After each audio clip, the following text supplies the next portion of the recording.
Y en cambio, sí hay propuestas que, a mi juicio, con todo respeto lo digo, me parece que son soluciones eficaces. La Universidad de Panamá elaboró un documento, una propuesta importantísima, ¿verdad?, sobre el tema del IBM específicamente, y esa propuesta no ha sido discutida por nadie. Se niegan a discutir la propuesta. Esa propuesta estaba elaborada cuando estaba todavía funcionando la mesa del diálogo y se han negado a discutir. Los que son partidarios de la privatización de los fondos del IBM, y digo privatización en el sentido de, para hablar claro y que no se crea que estoy haciendo demagogia, que pasan de ser solidarios a pasar de ser individuales. Eso es una forma de privatizar, ¿no?, en beneficio o en daño a los cotizantes. Esa situación, esa propuesta que elaboró la Universidad de Panamá, que es una excelente propuesta sustentada de dónde podrían salir los fondos sin necesidad de aumentar, de utilizar medidas paramétricas, es decir, aumentar edad, aumentar la cotización y la densidad de cuotas, no ha sido discutida. No quieren discutirla. El doctor Sánchez Cárdenas, yo pude leer en un periódico, en la prensa, una propuesta del doctor Sánchez Cárdenas distinta también a la privatización. Él plantea la constitución de un Fondo Nacional de Solidaridad, utilizando un poco lo que él conoce de los países nórdicos. Eso tampoco ha sido, nadie lo toma en cuenta, porque no hay voluntad para resolver el problema que no sea por la vía de la privatización de esos fondos. Esto es muy lamentable. El gobierno, yo pienso que tiene que aclarar muchas cosas aquí.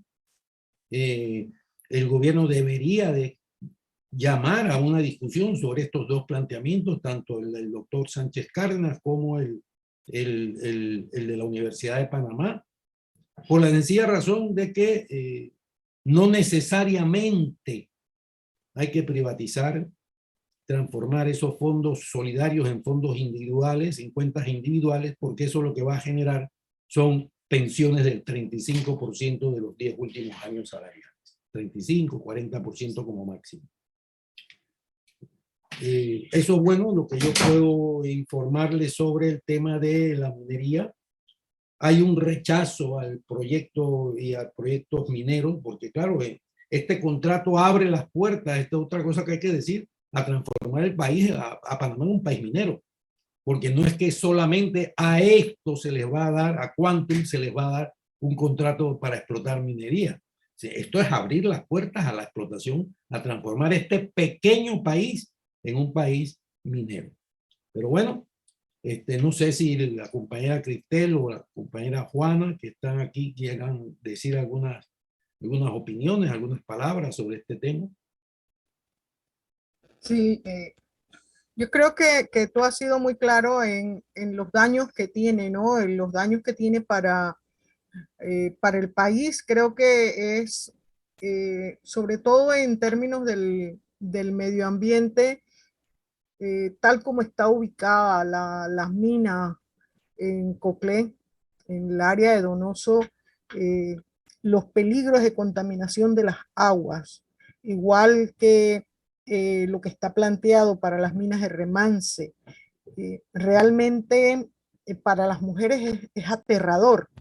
Nosotras estamos en la primera línea de afectación, porque nuestro trabajo va directamente vinculado al agua. Además tiene que ver con un problema de salud, tiene que ver con todo lo que significa la red de la vida en esas áreas. Entonces, realmente es muy irresponsable, y las implicaciones que hace sobre el tema de la Caja del Seguro Social, que el Estado entretuvo a un conjunto de organizaciones para que supuestamente analizaran el problema de la Caja del Seguro Social, sabiendo que eso no iba a ir a ninguna conclusión que resolviera el problema, no les ha interesado, como tú bien dices, no hay en el gobierno una actitud de, de resolver estos problemas, sino que todo queda como enmarañado en, y yo digo enmarañado, pero para ellos está muy claro, y sobre todo por lo que planteas al final, ¿no? Que esto va directo a el proceso electoral, es decir, no hay solución de los problemas porque en el medio está cómo resolvemos, cómo nos reelegimos y con quiénes nos reelegimos en el 2024. Entonces, y realmente yo creo que es muy preocupante la situación de los fondos de la Caja del Seguro Social porque no alcanzan.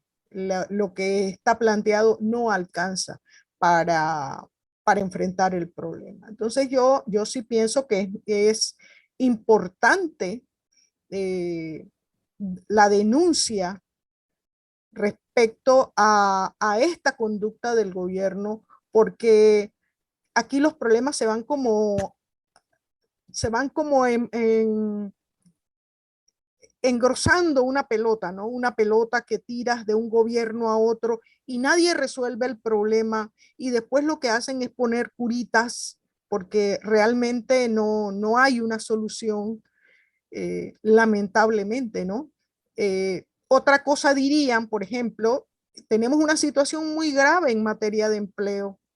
De, Se habla de 1 millón de personas que tienen que estar que están en una condición de mucha depauperización, que están en el marco de los fondos del Estado, pero no hay una política de empleo que pueda resolver eso. Es decir, ¿cómo hacemos frente a esa cantidad de personas que están en una condición de desempleo o en condiciones de informalidad?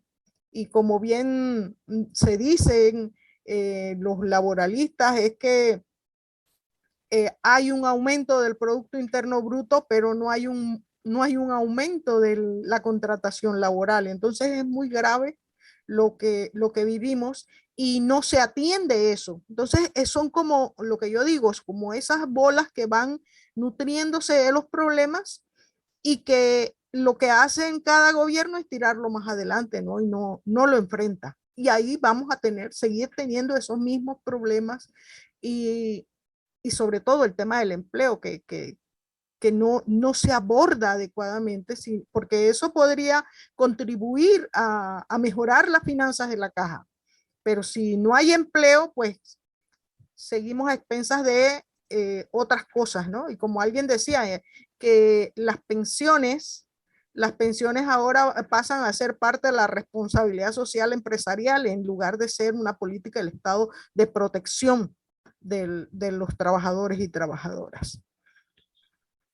Bueno, lo peor, y hay que hablar con franqueza porque el país está en una situación muy preocupante, ¿verdad? A todos los niveles, tal como tú has señalado, el tema laboral es un tema gravísimo por el que estamos atravesando y que no se ve, no se apunta a solucionar esto. Pero es que lo peor de esto, con el tema de la minería, es que ya sabemos a dónde va a parar, es decir, cuál es la voluntad. Y la prueba de ello está Panama Ports. Protestó todo el país entero y le firmaron el contrato. Y no han permitido que se inspeccione ni que se dé el informe de la Contraloría sobre el audito a Panama Ports. Y ahí está. Protestaron todos los sectores sociales protestaron porque era un escándalo y lo hicieron, firmaron por encima del país, de la conciencia ciudadana. Igual va a ocurrir con esto de la minería. Lo han hecho, el movimiento antiminero está creciendo, cada día está más fuerte, ¿verdad? Pero ellos siguen, sí, las comunidades están en pie. En Donoso, las comunidades en Veraguas, o sea, como tú dices, esto crece y todo el mundo está en contra, pero a ellos no les importa. Siguen adelante, siguen adelante. Y siguen adelante y lo que están logrando con esto es profundizar un enfado social, una molestia social, ¿no? El cierre permanente de calles, los tranques, porque la gente ya no encuentra formas de ser escuchada, de que se resuelvan sus problemas o que adecuadamente se les atienda. Entonces, claro, ¿qué es lo que queda? Pues cerrar las calles y eso agrava más las cosas, o sea, pero es que, bueno, ¿qué otra salida hay? Si no me escuchas, tengo que forzarte de alguna manera a que hablemos. Y la gente no tiene otra arma, otra posibilidad que, bueno, salir y cerrar una vía, con el daño que eso causa. Pero bueno, los responsables de ese daño no es el necesitado que no es escuchado, sino el que no escucha, que es el gobierno en este caso. Bueno, y hay otros elementos, otros problemas importantes, ¿verdad? No sé, Juana, si por dónde continuamos, en qué orden.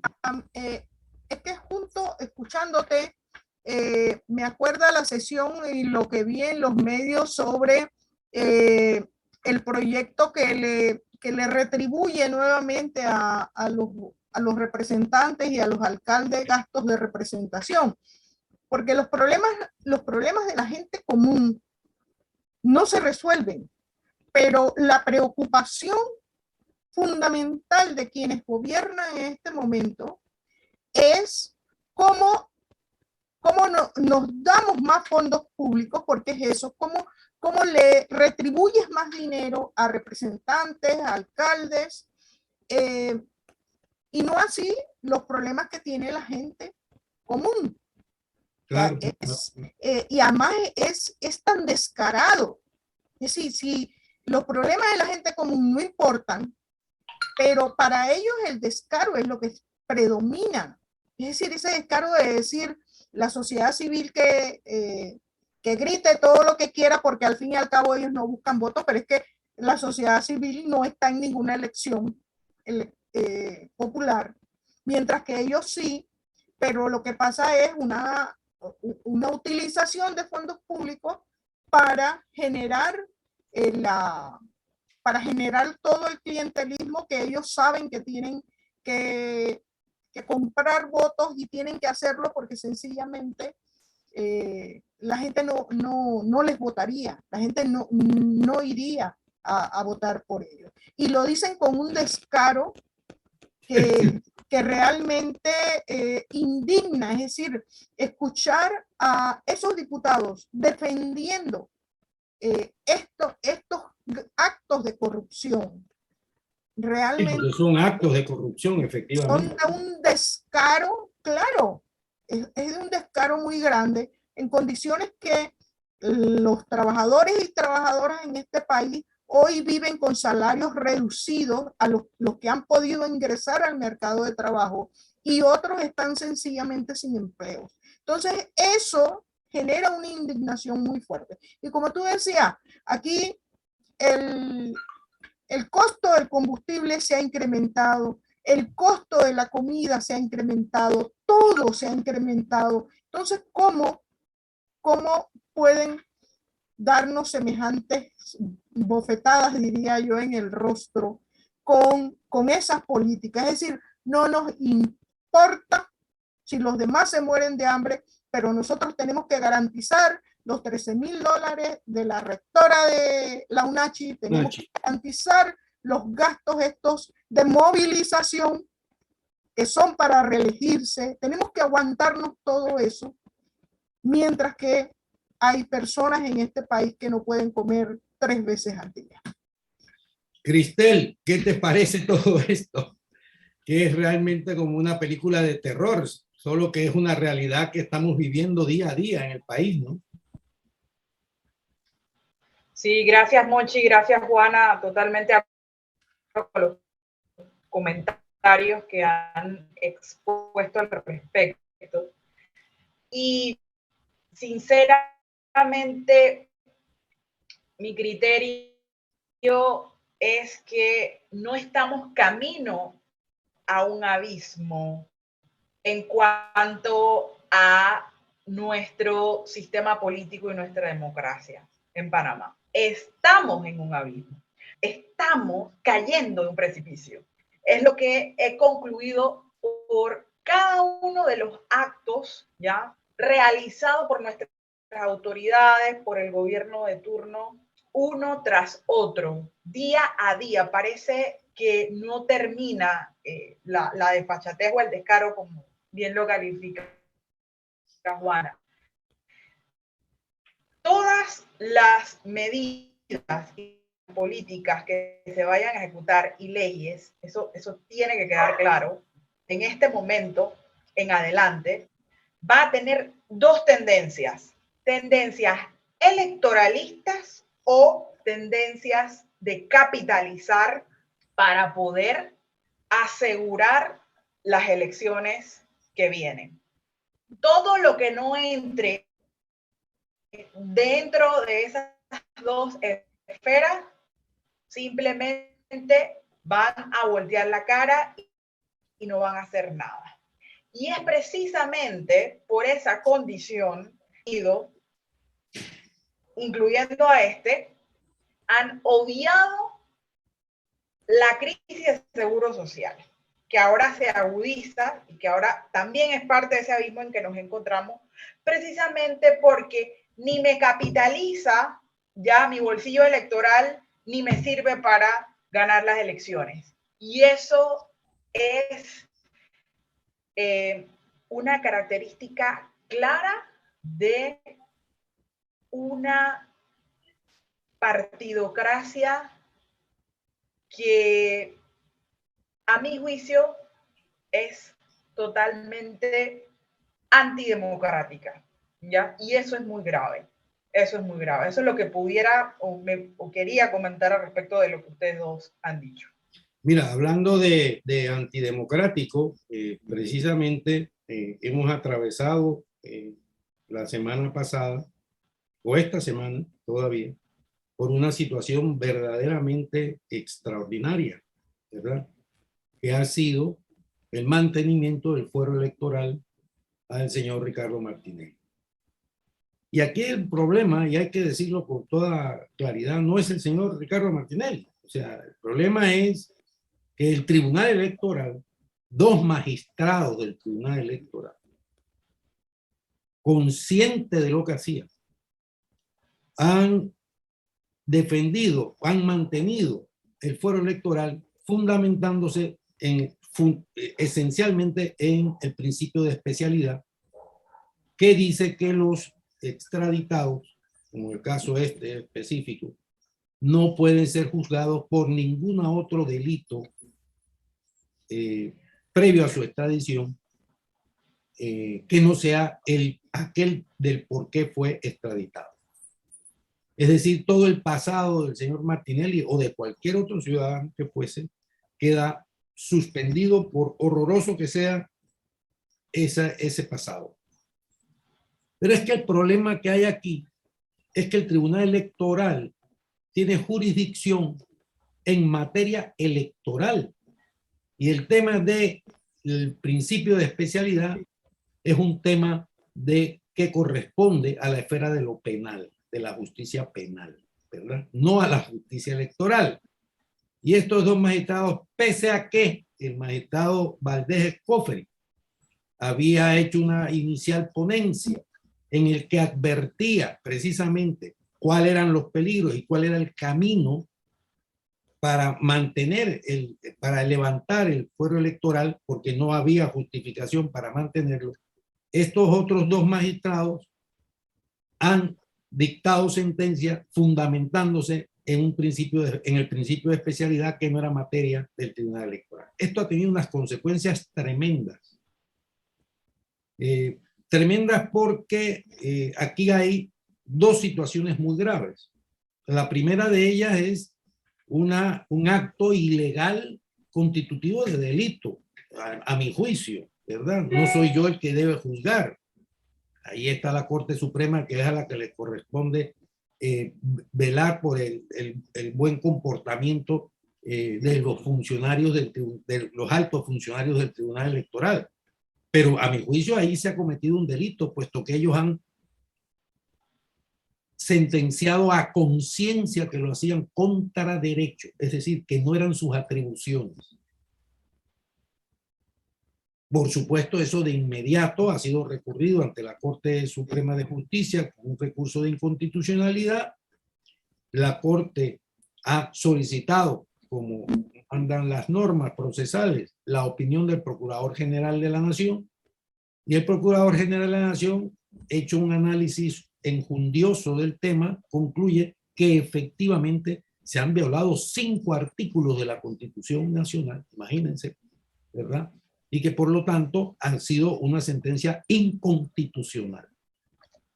Al mismo tiempo y paralelamente, el licenciado Michel Doens, por lo que leo en los periódicos, ha ido a la Procuraduría General de la Nación y ha presentado una denuncia penal contra estos 2 magistrados por haber precisamente cometido el delito de extralimitación de funciones y abuso de poder, puesto que no les correspondía a ellos tocar ese tema porque era de una jurisdicción totalmente ajena a lo electoral.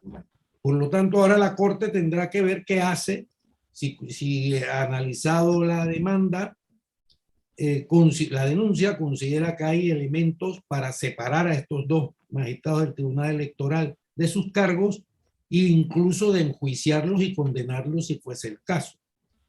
Esta es la situación que se ha creado, pero hay, aparte del problema legal que han creado estos 2 magistrados, han creado otra situación que es estrictamente política, que es que le han dado un golpe de muerte a la credibilidad del Tribunal Electoral.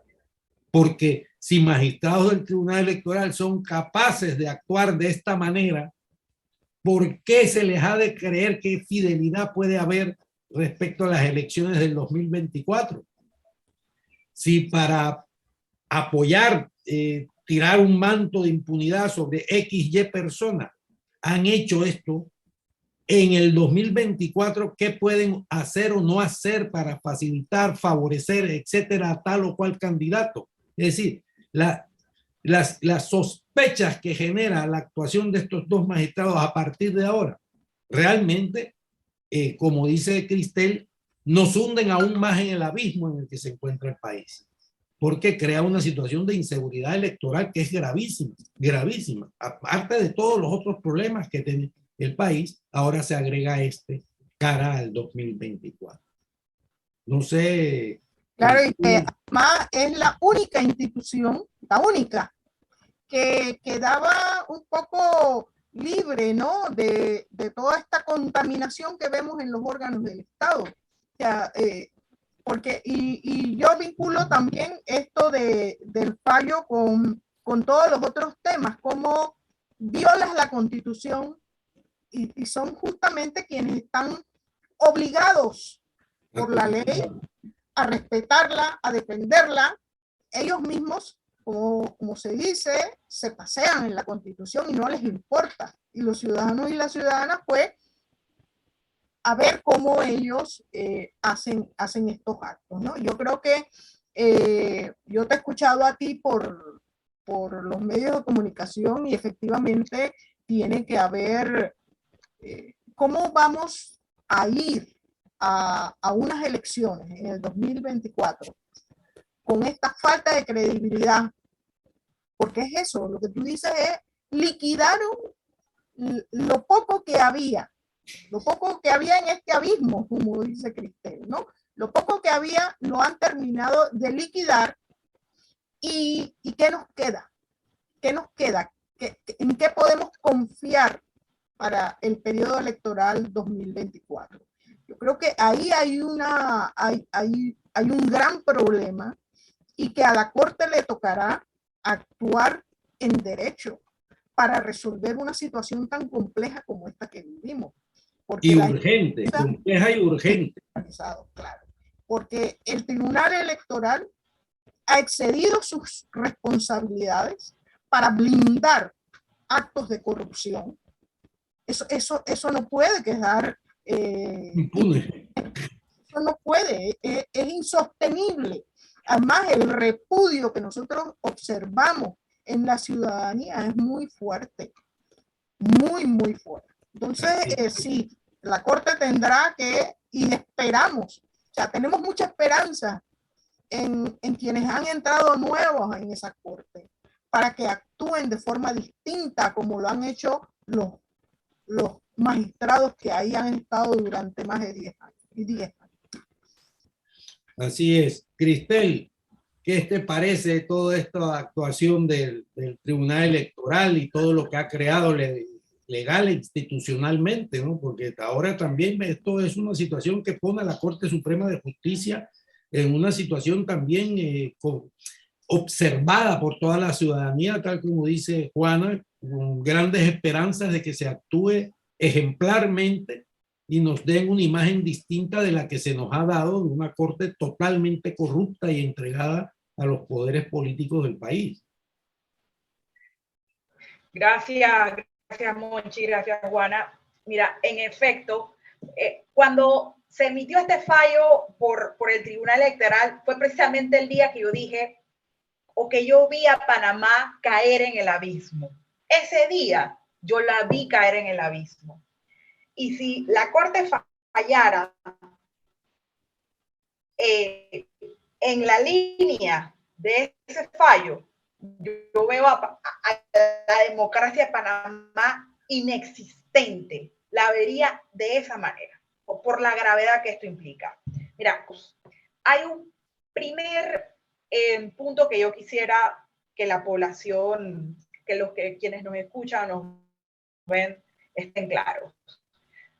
Contra los fallos del Tribunal Electoral solo cabe ya recurso de inconstitucionalidad. Eso está muy claramente indicado en el artículo 143 de la Constitución Política de la República de Panamá. ¿Y por qué digo esto? Que algunos de los que están acá acompañando dirán, pero eso es una cosa muy básica, qué sé yo.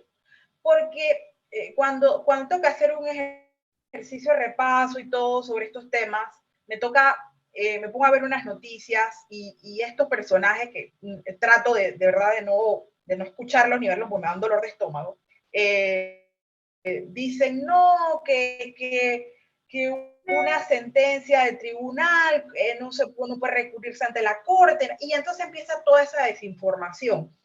Y yo creo que la ciudadanía esté clara que esto es sencillo y la República de Panamá. Segundo, que no quita ni pone en todo esto que estamos hablando, pero a mí me da la gana de comentar. Uno de estos dos magistrados creativos fue profesor mío, y nos dijo y nos habló una clase sobre un principio de activismo judicial que me pareció muy interesante.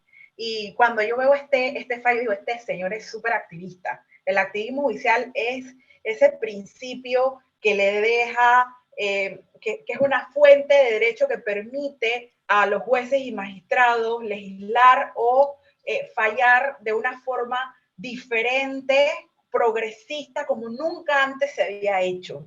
Y el señor de verdad que hizo mucho activismo judicial con ese fallo, porque está todo muy claro, está todo muy claro, ¿ya? Que de ese fallo hay cuestiones muy dudosas que luego pues, esperamos que la justicia se encargue, ¿no? Bien merecidas las denuncias en materia penal que han interpuesto en contra de estos dos magistrados. ¿Qué es lo que es inconstitucional? Como didáctica para todos. ¿Por qué este fallo del Tribunal Electoral 4 de la Constitución? Panamá acata las normas de derecho internacional. ¿Bien? El resto, artículos 18 y 32 de la Constitución claramente disponen que las autoridades deben obedecer a su competencia constitucional y que es inconstitucional abusar del poder. Lo estoy diciendo en palabras coloquiales, ¿no? ¿Y por qué en este fallo el Tribunal Electoral abusó de su competencia y falló fuera de su competencia. Porque luego siguen los artículos 142 y 143 de la Constitución, que claramente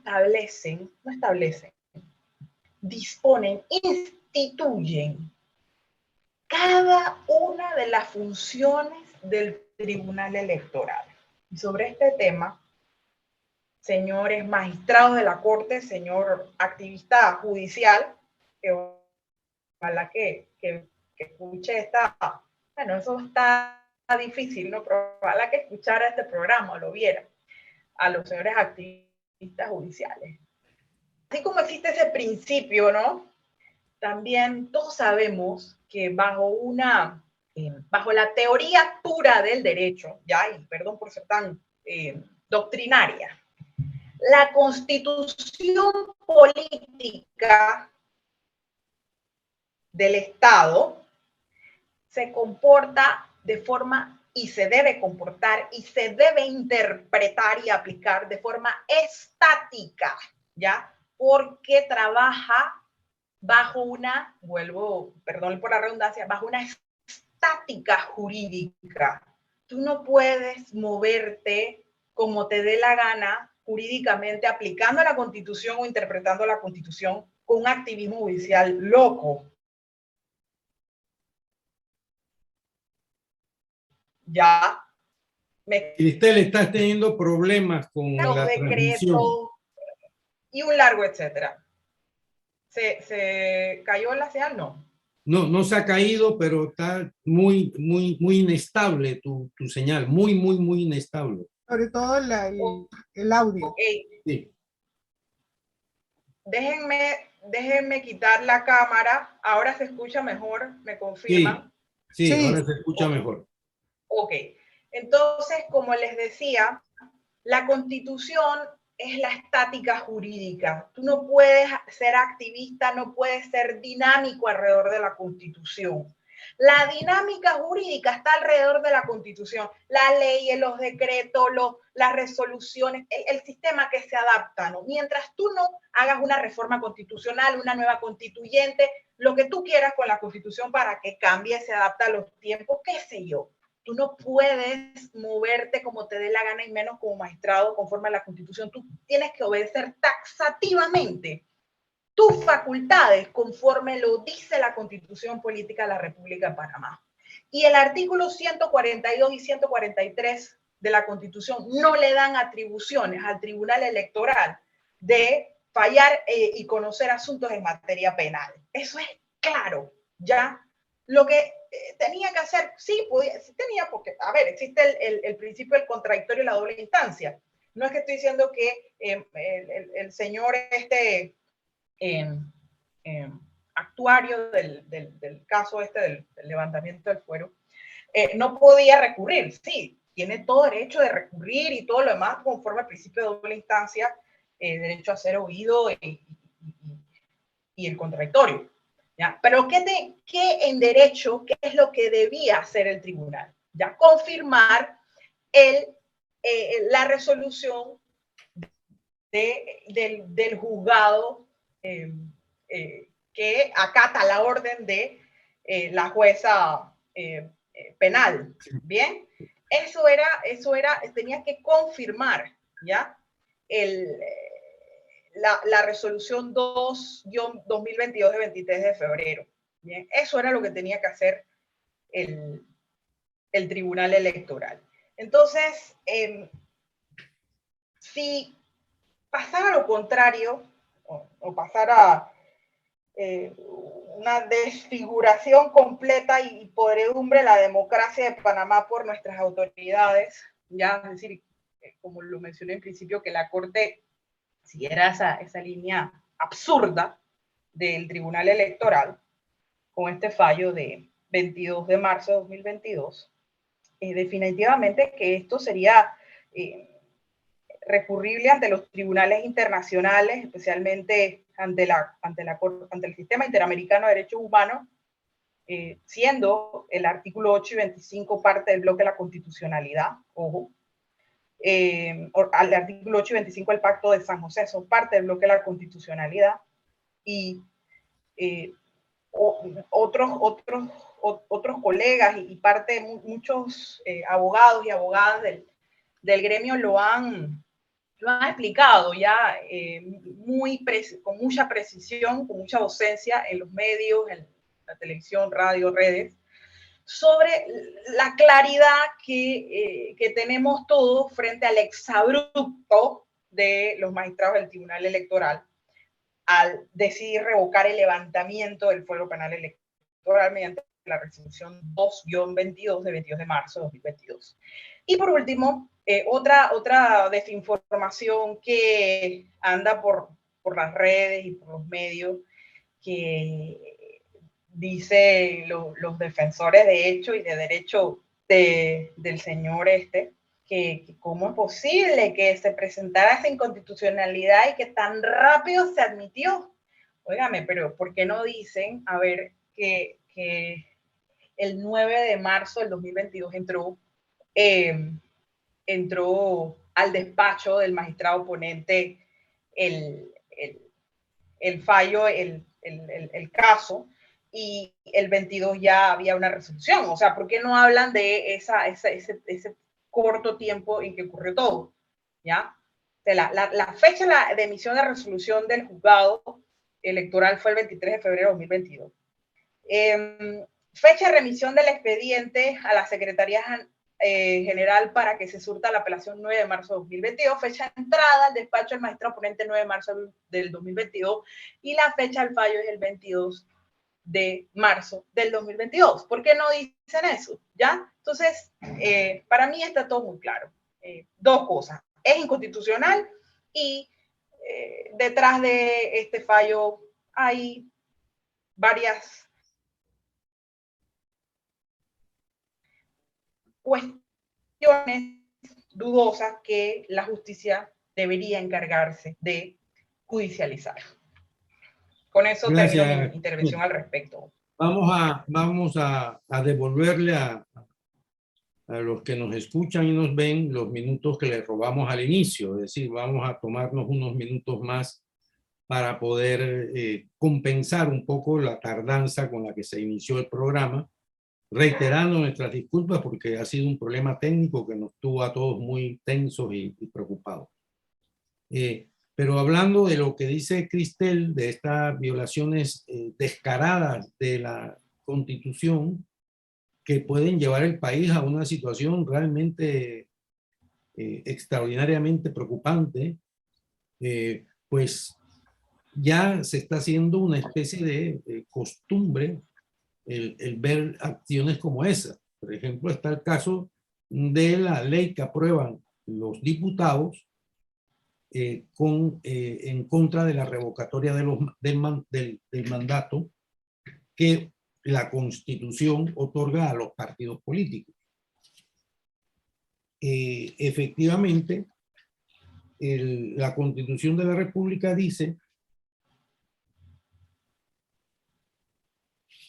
que los partidos políticos podrán revocar el mandato del artículo 151, que los partidos políticos podrán revocar el mandato de los diputados principales o suplentes que hayan postulado, para lo cual se cumplirán los siguientes requisitos y formalidades. Es decir, la Constitución solo otorga el derecho de revocatoria de mandato a los partidos sobre sus diputados y pone una serie de condiciones para que se pueda realizar esta revocatoria de mandato. ¿Qué ha ocurrido en la Asamblea? Que resulta que en el partido Cambio Democrático, presidido por el señor Rómulo Rux, hay una confrontación muy grande entre el partido como tal, y sobre todo la dirección del partido, y la bancada de diputados de ese partido. Esa bancada desconoció las instrucciones claras que le dio la dirección del partido para una votación determinada, y el partido ha iniciado un proceso para revocarles el mandato por considerar que han violentado los estatutos del partido, han violentado la voluntad política del partido, ¿verdad? Esta bancada además está abiertamente declarando su deslealtad al partido y su lealtad al partido del señor Ricardo Martinelli, realizando metas. Y bueno, el proceso de revocatoria de mandato ha continuado, y cuando ya se está llegando a los momentos finales, ¿qué ha ocurrido en la Asamblea? Que han aprobado una ley anticonstitucional, evidentemente anticonstitucional, ¿verdad? Que dice que cuando hay consenso sobre algo en una bancada de un partido, el partido, que es el que lo ha postulado, ¿verdad?, no puede revocarles el mandato. Y lo más asombroso de este hecho es que a esa triquiñuela anticonstitucional se sumaron los miembros de los diputados del Partido Revolucionario Democrático. Asombrosamente, ¿verdad? Ha sido una situación realmente asombrosa por dos motivos. Uno, porque es evidentemente anticonstitucional. La Constitución es muy clara. Solo los partidos, el partido político puede revocar el mandato. O sea, no puede haber ningún obstáculo a que se cumpla ese artículo de la Constitución. Y dos, el otro elemento asombroso es que a un bloque de diputados leales, porque así lo han declarado ellos y se fotografían con el señor Martinelli, que ese es su derecho, por supuesto, sí, pero estando en un partido que no es el de Martinelli, es un acto de deslealtad abierta, ¿verdad? Y a estos señores se han sumado los diputados del PRD. Realmente, de verdad que el país se nos está descomponiendo ante nuestra vista. Es una situación asombrosa, muy preocupante, porque es la descomposición de las instituciones del país. Los diputados ya no responden ni siquiera a la partidocracia que aludía Cristel, sino que responden a ellos mismos, ¿verdad? Han alcanzado un grado de autonomía importantísimo, muy preocupante, en que ejercen chantaje sobre el Ejecutivo e incluso sobre la Corte Suprema de Justicia, porque como son ellos los que juzgan a los magistrados de la Corte, ya me explicarán qué pueden hacer los magistrados frente a una violación que cometan los diputados. Nada, absolutamente nada. Este es el marco en el que está navegando el país, en una verdadera tormenta social, política, económica, y sin luces. Es un barco que además de estar en medio de una tormenta, no tiene luces, no sabemos hacia dónde va, y por lo tanto la peligrosidad es enorme, muy grande. Yo no sé si quieren ustedes dar alguna intervención final para cerrar el programa en el día de hoy hasta el sábado próximo. Sí, yo solamente plantear que no hay ni siquiera esperanza porque, por ejemplo, me pongo en la posición de quienes protestaban en la Universidad de Chiriquí para que el presidente no ratificara esa ley. Y bueno, ha sucedido todo lo contrario, o sea que no hay esperanzas de que el presidente diga, oye, esto es inconstitucional, esto no puede ser, se han sentado encima de la Constitución, esto no puede ser. Entonces no hay, o sea, un poco, como bien dices, tenemos un sistema político que ya hizo aguas, es un sistema político que está totalmente deslegitimado y que en ese marco termina de hacer todas estas arbitrariedades y no hay contrapesos. Y por ejemplo, lo que hacen los diputados, o sea, yo no sé si, porque es que ellos ya suficiente nos cuesta esa asamblea en asesores como para que no haya un asesor que les diga no pueden hacer esto. O sea, es increíble que ellos no lo supieran. Yo creo que es como el decirle a la ciudadanía, no nos importa, y cómo en una legislación que iba para otro fin, que era lo de la Fiscalía Electoral, ellos incorporan un camarón, como se dice tradicionalmente, para que nadie se dé supuestamente cuenta, ¿no? de que es una arbitrariedad lo que se está haciendo. Y lo otro es que consolidan un sistema de corrupción, consolidan una situación tan antidemocrática. Y no es porque yo esté a favor de ninguno de esos partidos, porque ninguno de esos partidos me representa, ninguno de esos partidos representa realmente a la ciudadanía que quiere resolver sus problemas de alimentación, que quiere resolver los problemas de empleo, los problemas de vivienda. Ayer yo veía a unas mujeres luchando porque en sus viviendas que tienen de muchos años en las áreas del Chorrillo, pues ellas y quienes hemos pasado por esas calles sabemos de lo que están hablando. Es aguas servidas por todos lados, es grifos que no tienen agua y es miseria concentrada, pero los diputados eso no les preocupa. Entonces lo que hacen es consolidar un sistema tan antidemocrático para ellos mantenerse y poder reelegirse en el futuro. O sea, yo creo que ahí es donde está el problema fundamental. Es decir, cómo esta casta política se consolida para ir a un proceso electoral en el que los ciudadanos y las ciudadanas no tenemos ninguna posibilidad de que se resuelvan los problemas que deberían resolverse en el país. Entonces, sí, yo creo que es totalmente antidemocrático y nos queda afortunadamente el director de organización electoral dio paso a rechazar la reconsideración que pedía el alcalde Fábrega, que es también otra vergüenza, es decir, una alcaldía completamente de espalda a las necesidades y a los intereses de la ciudadanía, que se plantea proyectos descabellados, que no guardan ninguna relación con lo que sufrimos cada día los ciudadanos en esta ciudad.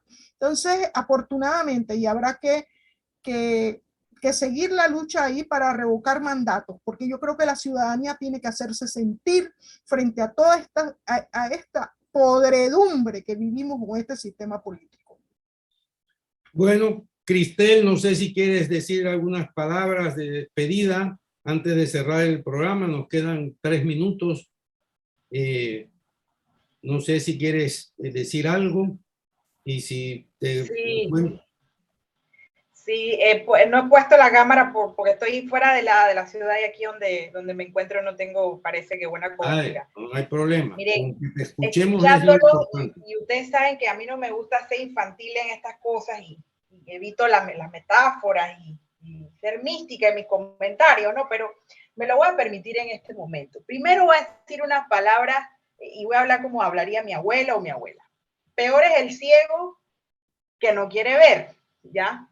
A mí me parece que todas estas cosas nos deben dejar confirmar la crisis en la que nos encontramos. Y segundo, ahora me permito hablar como una niña, le permito hablar a mi niña interior y les quiero confesar que tengo miedo. Tengo miedo porque el peligro que significa todo lo que está pasando en el legislativo, en el ejecutivo, en el judicial, en la ciudadanía, es tan grave y cada día, cada semana, yo veo y siento que se agudiza más y no veo otra cosa que un milagro el que nos puede salvar. De verdad que he llegado a pensar eso y yo siempre trato de ser muy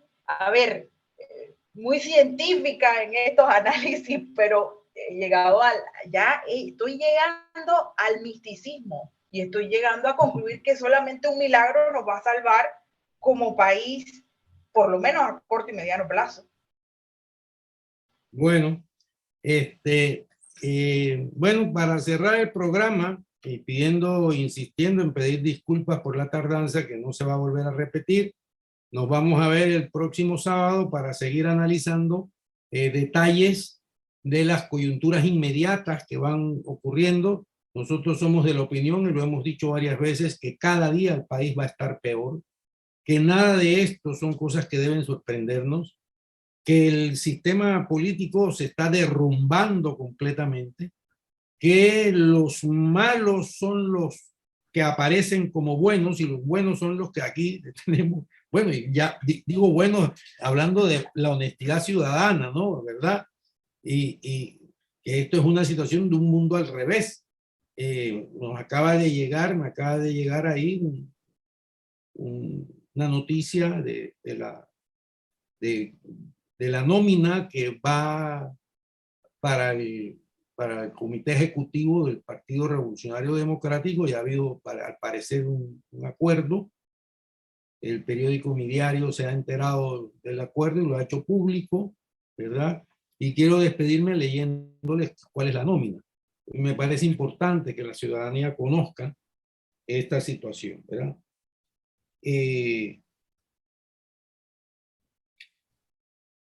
Porque eso tiene que ver bastante con cómo va a continuar la película de terror en la que estamos todos los ciudadanos. Les voy a leer la noticia que me acaba de llegar, o sea, yo no sé si salió por la mañana, pero a mí me acaba de llegar. Y dice así: una semana después de que el gobernante Partido Revolucionario Democrático escogiera a los delegados que deben renovar el Consejo Ejecutivo Nacional, el CEN, que es el organismo de dirección del PRD del partido, el próximo 15 de mayo, esas elecciones son el 15 de mayo que viene,